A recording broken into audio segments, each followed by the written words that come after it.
Welcome to Influential Entrepreneurs, bringing you interviews with elite business leaders and experts, sharing tips and strategies for elevating your business to the next level. Here's your host, Mike Saunders.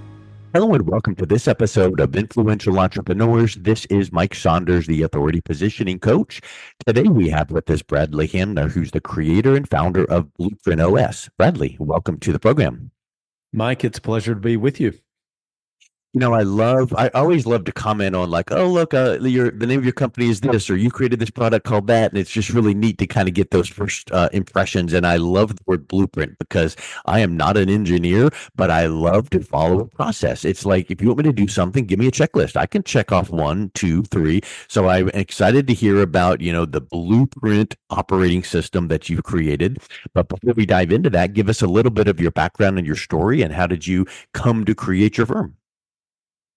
Well, I knew when I was in college, I wanted to get into management consulting, but I had this dream that I wanted to be an entrepreneur, a business owner briefly, but I just didn't know what that was going to look like. My dad's a small business owner in agriculture, and ultimately I found my way into my first business, and I really had 2 skills. I knew how to work hard because I really picked up from my dad what it actually means to work hard. I mean, when you're in agriculture, you're planting and harvesting into the middle of the night, certainly into the weekends. And so my dad didn't teach me that, but I picked it up from him of what it actually takes to work hard. So I had that one. So I knew how to work hard and I knew how to sell. At least I knew how to sell one-to-one because previously my jobs before I started my business was in sales. And so I had those 2 things. And it worked, Mike, beautifully up until the point it didn't. And I really simply ran out of time. And so a lot of my story is not because things were not working. It's actually because things were working. Well, then when you're starting to pull the lever and the only lever you have to pull on is to work more hours. And then when that blends into 7 days a week all the time, you're eventually going to burn out.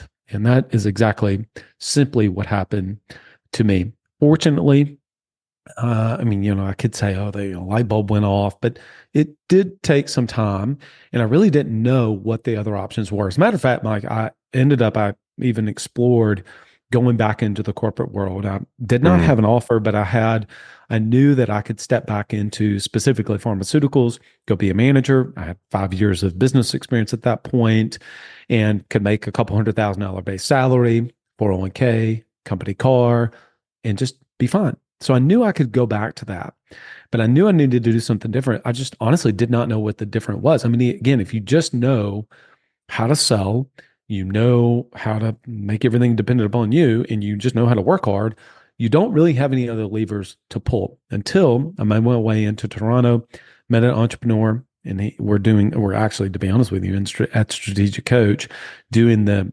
10X exercise. Dan and Dr. Benjamin Hardy have actually come out with a book about this now, which is a fantastic book. 10X is easier than 2X. Yep. And he said something to me that day that changed my life. He said, look, Bradley, we did 40 million in revenue. Last year, I made 5 million personally. First of all, nobody had ever shared those type of numbers with me that openly. Mm-hmm. And he said, look, it's just systems and processes.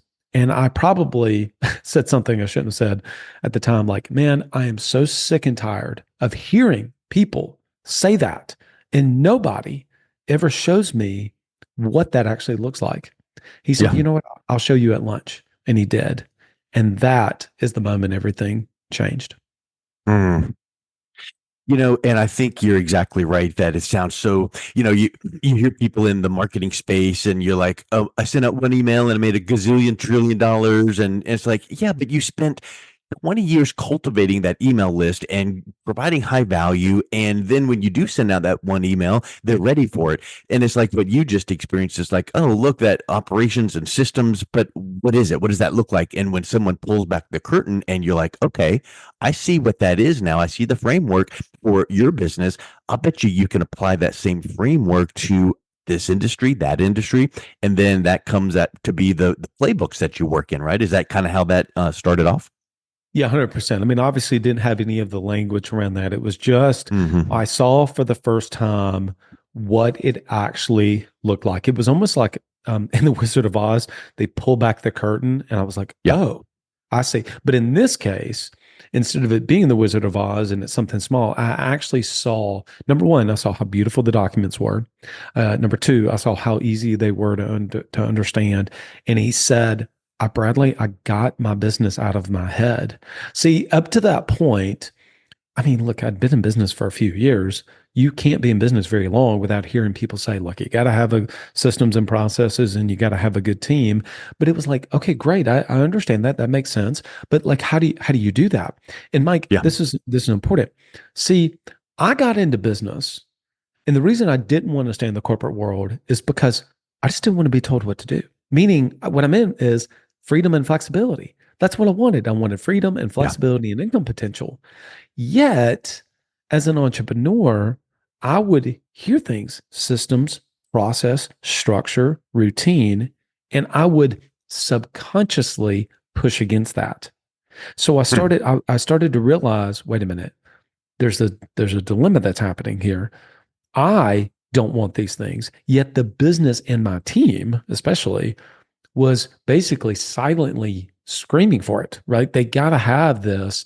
And I really started to kind of recognize like, oh, everything I want is on the other side of structure and process and routine. So I want to go back to actually your opening statement is that I back then and even today, people think that I'm, very process oriented, et cetera.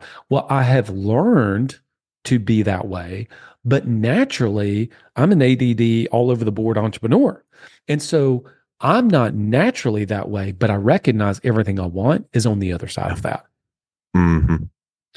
You mentioned a few things that made me think of SOPs, standard operating procedures, and I think that that's a part of what you talk about, of course. But it's almost like that's the tactical side of a playbook and a blueprint, because it's like, okay, once you have the 30,000 foot strategy, the blueprint or the playbook, then what do you do? Oh, well, that's the SOPs. The first thing you do is this, then the second thing. So compare a playbook to an SOP. Yeah, great. They're the exact same thing. We do not use SOP language. In fact, this Okay. brings up a really, really great point, is that in my journey, my own journey that I was on, I started to get confused. So again, I'm coming off of meeting this guy in Toronto. I start to actually say, okay, now I can't just hear this stuff. I got to start doing it. Well, okay, well, you do a quick Google search today. One thing that somebody calls a process, somebody else calls a Yeah. system, and then somebody Yep. else calls it an SOP, and somebody calls it a playbook, and they're like, "Oh my Yep. gosh, is it one playbook? Yeah. Is it 25? How many systems is it, et cetera?" So, in our world, we use naming conventions very seriously. Like meaning if one thing is a scoreboard, that is a scoreboard, this is a dashboard, these are scorecards. Very distinct differences as an example. So in our world, we have 5 principles. Every principle has 3 playbooks. That means your entire business runs off 15 playbooks, Hmm. not 72, not 420, not one. There's 15 playbooks. And what is a playbook in our world? It is a collection of your systems and your process. Let me give you an example of a system and a process. We call your entire recruiting your recruiting system. An example of a process would be your 15-minute phone interview process, then your in-person interview process, etc. Does that make sense, Mike? Yeah, and I think that simplifies things, and I think I'm sure you read the book by Donald Miller. Oh boy, the name just left me, but he says, "When you confuse, you lose." Yeah. Yes. Building a story brand, building the story brand. But one of the takeaways that I've always remembered from that is when you confuse, you lose. And Albert Einstein is one of the quotes that he's known for saying is, if you can't explain your thing, your business, your whatever to a 10-year-old, then you don't understand it well enough, because if you blabber on for an hour and a half, then you're just kind of talking in circles. So I think that makes a whole lot of sense. That's huge. So when that aha happened for you, and then you started implementing it to create clarity and things moving forward for you, you started coming up with the concept of a playbook. Talk a little bit about how to create a winning playbook, and then where do you insert them in your business? Okay, great. Yeah. So, and first, I'm very familiar with Don Miller's work. One of my really Mhm. good friends, Chad, is actually COO of a Story Brand. So I know Oh, neat. kind of work that they do, and he's been a huge Mhm. influence on me for sure. So now we know that the business really runs on 15 playbooks. I'll even tell you that three of those playbooks are really for the entrepreneur themselves, him or herself. Mm. And so those are all under the principle of lead yourself first. And there are three main principles or three main playbooks with that. So just 12 of them is what the business actually runs on. And so what we like to say, Mike, is all of those 15 playbooks make up your operating system. And so here's the thing. This is really important. The idea of an operating system is not a concept. It's a thing. It's an actual thing. See, people initially get this idea of like having an OS. Is this just conceptual idea? No, no, no. It's a thing. You can point to it and you can say, Yeah. this is my OS. If somebody is, whether you're looking one day to sell your company, you want to raise capital or don't want to raise capital, at the end of the day, what they are looking for, and the same thing that would be true of an acquirer looking to buy your business, is the same thing that's true that helps you to be able to have a business that really runs like a well-oiled machine. And that's really what Mm. I wanted. I really wanted a business that gave me what I got into the whole thing to do in the first place. I wanted to be able to work hard, make the money I wanted to be able to make, but also I wanted to go play golf. I wanted to be with my family. I Yeah. wanted to take vacations. I wanted to go fishing. I wanted to travel and do other things outside of just working all of the time. And so when you start to see that, just for people to understand, is that an operating system is not a concept, it is a thing. Your OS, that's kind of some of the vernacular that our clients use. Your OS can be in your Google Drive, it can be in Dropbox. We love Notion. Our Mm. OS specifically exists in Notion. That's where ours is. But we're agnostic to where you put it. At the end of the day, it needs to be somewhere. Mike, does that help?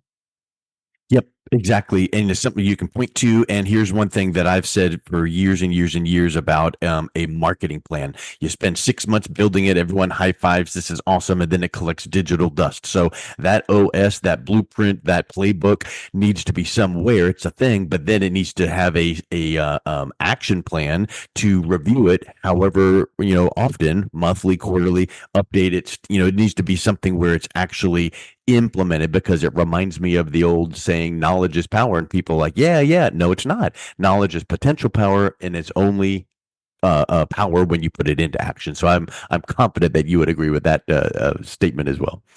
Oh, without question. In fact, one of our maxims that we repeat seemingly weekly to that very point is ideas are everywhere. Implementation is everything. I mean, Yep. your business and subsequently your life won't change until you actually begin to do the thing. I mean, I had, again, go back to, I had heard the value of documenting what we do in the business over and over and over again. Yeah, I knew that. I didn't know really exactly how to do it, but my business and then ultimately my life didn't change until I actually sat down and started to do the actual thing. So I completely agree with that statement. I love on your website when you're talking about your 5 key principles. I'm sure that you guys sat down and came up with the five and then just threw them into any order that you felt like it. Haha, not really. But I love how that was ordered, because the very last one is execution. And I feel like most people are like ready, aim, fire, but really people are like fire, fire, fire, and then maybe aim. But that execution, people want to jump to that first, right? But you're saying lead yourself first. It's like the old Jim Rohn concept or quote, where it's like, hey, work on your own personal development so that then your business, your finance, your spiritual, your fitness can improve. So talk a little bit about why you say let's start with leading yourself first. There's a couple things with that.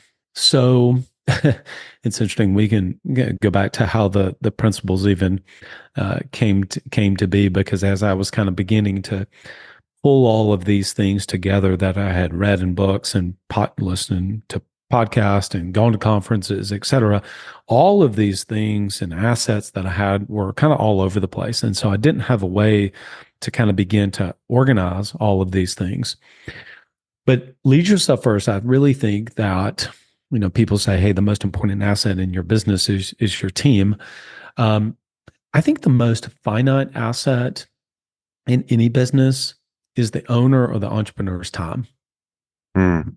Everything really, like as I look at my desk and iPads and, just stream decks and mouses, just everything that I'm looking at first started as a vision from somebody. Sticky notes, everything, this camera, this microphone, ultimately was kind of downhill from somebody had a vision. And I really do believe that our businesses are no different. And so at the end of the day, look, you said you were recently flying, and, whenever you get on a plane, they say, if in the event of reduced oxygen in the cabin, put your mask on first. And so we really apply that to business too. Really the most selfless thing that you can do for your team, your customers, your potential customers on down, is to take care of you first so that you can give more to other people. And look, that does look like certain health things, but that's obviously not what we talk about. We talk about things like having a perfect, repeatable week that allows you to show up with the best energy that you can as the leader for your team. So there's a lot of different things within that. That's one of them, perfect, repeatable week. But I really do believe that everything is downhill from that, is that if you can lead yourself first, you can have clarity of vision, you can have a plan to make it happen, and you can build the team, come up with a marketing strategy that obviously you're an incredible gift to people to be able to help them with that. And you can build and have the sales velocity that you need to grow your company. And so that's why everything is really downhill from lead yourself first. And what I would say is when you have that playbook / operating system and you're working on the lead yourself first and clarity and all of those ones, it's probably never a check the box done, never reassess it. How often do you say those categories or playbooks need to be revisited, not just to remind you, but to potentially polish up and add or tweak or reassess from current things that you're experiencing, positive or negative? So here's the answer that probably nobody really wants to hear, but it's the actual answer. We're tweaking and iterating and improving all of them every day. Like maybe not all of them every day, but we're improving something in our playbooks every single day. Everything that we do, we are making tweaks and improvements to it. We just had a situation yesterday. I'll give you a very specific example, is that so when a new member joins our program, we have, of course, an onboarding system. Well, one of the things, and a part of that, is to send Mike them a physical gift box. And so we have a house manager that has all of the swag and the boxes and all of those kind of things stored. And so in the process, our client success manager, Courtney, will put it on a spreadsheet, will tag that person, send out the message in Slack. It's kind of paint by numbers, basically. Do this. This is Mike. He's our new member. Here's his address. Get it out. Guess what? We got an acknowledgement that, yes, got it. We'll have those done. We did not have in that process a wrap back around to make sure, did they get it? And so we just had a couple new members go about 30 days, which is not what I want. We want them to get that box within like 5 days, depending on where they are, 3 to 5 days. And so I said, okay, let's go right now to our onboarding system document, our template. Let's look at where would that go? We need to put it right here. So now we have a forcing function to make sure not only do we get an acknowledgement, but we also know that it's actually been put in the mail. At the end of the day, she ended up getting had surgery, and so that's what put it off.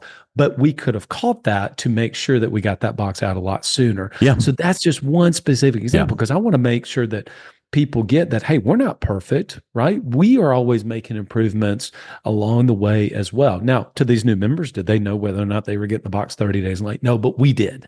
We did. Yep. And so that was something we improved just yesterday. And so what I think that does is that you're never done. I mean, the short answer is you're never done, actually. It's a constantly evolving process, of course, and it gets better over time, and it gets a little bit better over time. Otherwise, you end up with binders on bookshelves. And what you just described is one of Tony Robbins' teachings on Kanai, constant and never-ending improvement. And you are never done, but guess what? If you were done, wouldn't you get bored?